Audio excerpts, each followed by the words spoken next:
Welcome, everyone, to Write Your Plan Radio. We are so excited that you're here for this podcast. And you are here today because you are interested in learning something beyond what you already know, expanding that knowledge base. So, this is a celebration of you. This is an opportunity for people who are entrepreneurs and women in business and people who believe in something greater to be able to do something greater. And you do that by increasing your knowledge. So, because of that, we want to interview people every week who are from a variety of businesses, industries, and professions to help you to learn something about them and their field and what they know.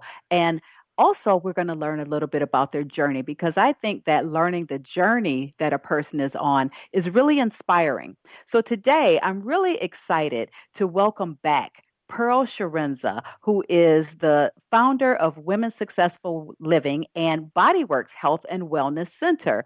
Pearl is going to share with us today part two of her talk about being a life coach and how she's helping her clients. Now, if you missed part one, you can go to Society Bites Radio, that's BYTES, Society Bites Radio, and look for Write Your Plan to hear part one of Pearl's discussion. And today we're going to talk about part two, which is mind, body, and spirit and the weight loss journey. So welcome back, Pearl.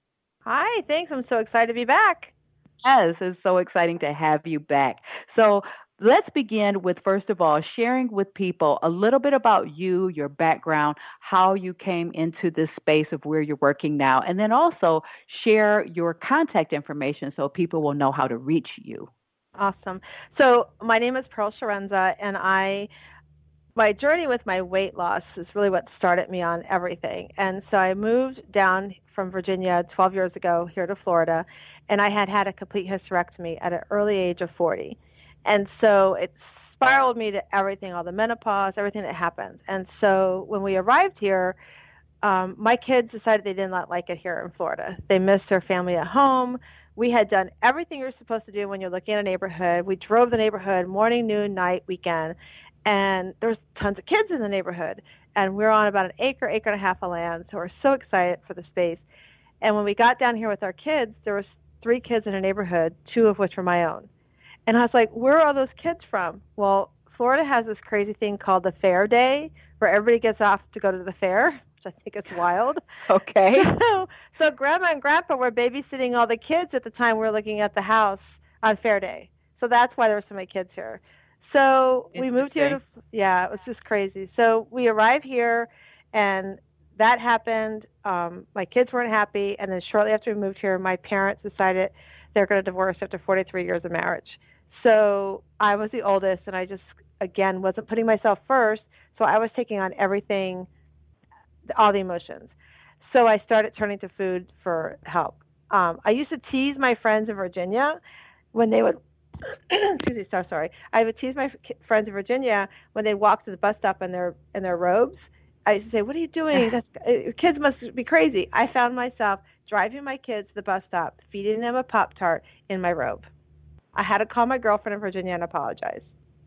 So I knew I had to do something. So I just decided that I needed to do something, and I found a great program that enabled me to accomplish my weight loss goal, and it was tied around a protein-based program. It was a meal replacement program, and at the time my husband said we can't afford it. I knew I wanted to do it, so I took, don't do this ladies, don't do what I'm saying, but I found my mom cash, and I used mom cash to go get myself on the program. I started in May, Memorial Day weekend, and I finished October that year, and I lost over 60 pounds. Wow, mom cash. Cash. Mom cash is something that you might have just shared something there that people need to think about there. So you went ahead and used this program to help you to lose weight. So tell us, how long ago was that? So it's been almost 9 years ago. 9 and so years. Yeah, and I've been doing good at maintaining my weight. I just recently went through some hormone issues, so I've had a little bit of a challenge with that, but I'm still on track with everything. And so having the right supplement line is really, really important for me, and so that's helped me overcome what comes with, as we get older, the menopause and all that crazy stuff that happens to our hormones. So you're using a supplement line to help you with your weight loss. Well, how does real food play into your journey? Well, that's where my journeys come from. So I started out with the supplement line. Now I've moved into whole food eating, and I'm not a nutritionist, so I really work on where I can balance my food out and how do I balance it out right. And so I found a program that helps me help my clients do that, and it ties around whole food eating. I have a great friend, I think she's been on your show as well, Shari Leiterman, and she's raw vegan. And I even bring her in to help my clients and I to look at food differently.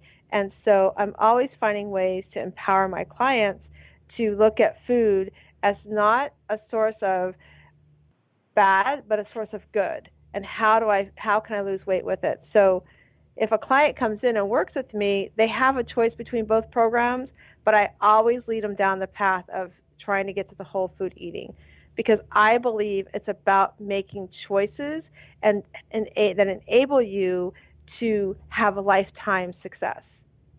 Right. So, and it is true. Shari has been on the show. You can find her at Rawsome Living on Society Bites Radio on Write Your Plan Radio. So people can go back and listen to that as well. So there's the food, there's the supplements, and then how does exercise play a role? So exercise is really important, and a lot of people are that come to me have not even started. So I always talk about just go for a walk. Just go start out walking. And then I was never a runner. So now this year, my goal for 2020 is to start learning how to run. So I've got friends that are runners that are going to help me baby step it. So I add something new every time I think about where I want to go. So I do workouts from home. I'm finding stuff online that are free, because gyms can be so expensive if you can't afford it. Then find something you can do that's right on your TV that will show you how to do it. Or we have all kinds of apps these days. Find something that will help you do it from home. But just start with something. That's the key. Just start. Right, right. There are apps for that. There's one that will help you to go from the couch to a 5K. So Yes, that could be yes. a good place to start. Okay, so let's talk a little bit more about the life coaching that you do with people around this mind, body, and spirit connection, and how that plays a role in our overall development and what you do with your clients.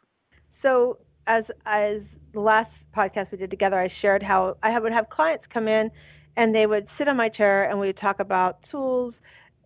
When they sit down, they think I was funny. I would talk about everything but how much weight you want to lose. I don't care how much weight you want to lose. I do care, but it's not the number to me on the scale that matters. Because if you do the tools we teach you, you're going to accomplish it. So it's about the mindset.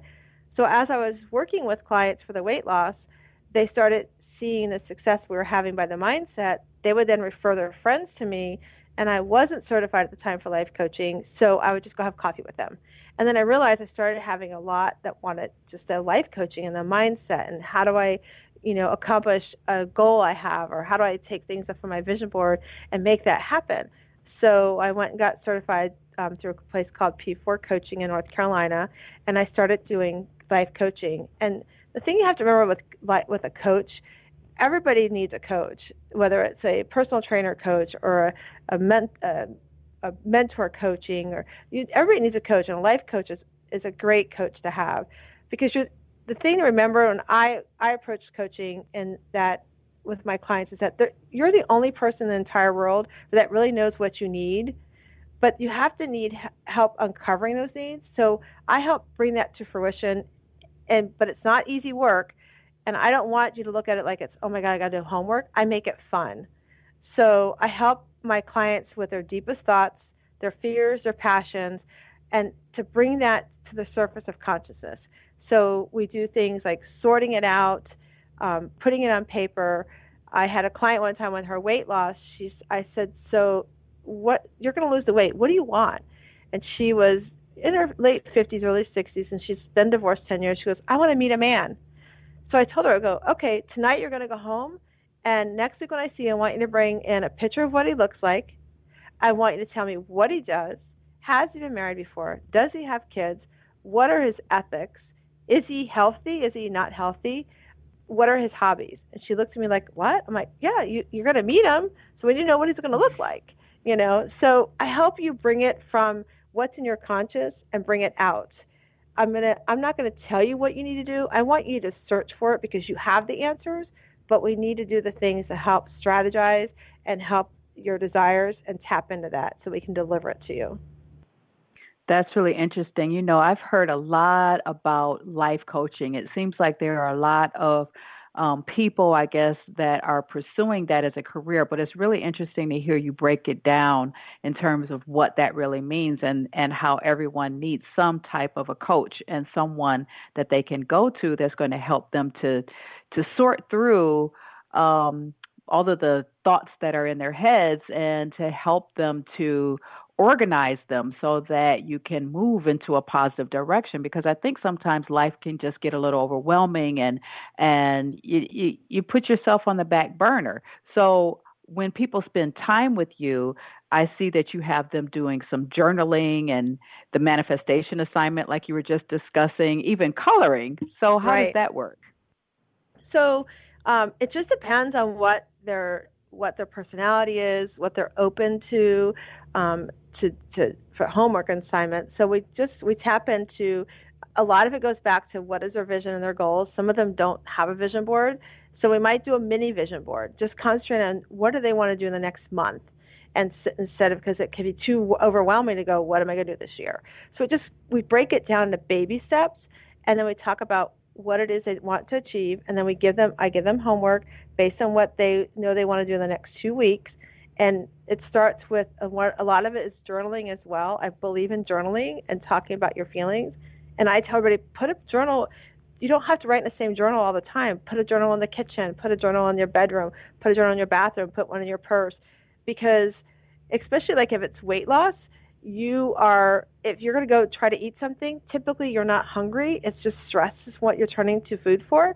So instead of going to the food, write down the book, I'm so mad my kid didn't put his socks away, or I didn't get that position, or, that person cut me off while you're sitting at the red light, write real quick on your notes in your purse, whatever that is, it's on your mind, write it out. Because if you journal about it, you'll be surprised when you go back and read it, how much you let go and weren't stressing over it. Interesting. So the process of writing it down is helpful in releasing whatever that stress is. Yep. And how does that go toward weight loss? So a lot of it goes towards weight loss because a lot of it is that you are always turning to food for a comfort. So I like to dig deep and find out what's deep down inside of you that you haven't peeled the onion to. If you ever watch that show, The Biggest Loser, that's the one thing I did like about the show. There's a lot that I didn't like because nobody can exercise to that demand, but I did like they got to the deep part of what was that emotional thing. I will tell you, my story emotionally is that I was raped as a child by my babysitter. And so that was, I never shared that with my parents. I didn't share it with anybody until I actually met my husband. And so I know, looking back, that was part of my weight loss issue. I also know that my kids not being happy here, that was part of my weight loss issue. So I had to learn how to understand that what happened to me was not my fault, because I felt it was my fault. What did I do that this happened? And so we have to dig deep. And once we dig deep, I may not be the person that can coach you. I may be able to have to say to you, you know what? We need to have you go see this professional. And let's go take care of this right now. We're not going to worry about the weight right now. Let's go work on this, because until you work on this, you're not going to lose the weight you want to lose. You're going to yo-yo. So we got to address what's deep down inside. And so journaling helps, because when those emotions start coming up, that really helps. The flip side of that too is, as you do lose the weight, it's so crazy how people are so used to seeing you a certain way that as you lose weight, they're like, are you sick? Why do you look so thin? And then that plays mind games with you. So you have to be able to write about how you feel about that. So journaling, I think, for me, just helps get so many emotions off. And the other thing too is, like, if you're mad, when my parents divorced, I was so mad at my dad for things that he did. So I wrote a letter to him in my journal. I never mailed it to him, but I wrote a letter to him. It was so therapeutic. Okay, very good. Very good. I can see how that would make a difference. And I think that I used to do that when I was a teenager. I would write things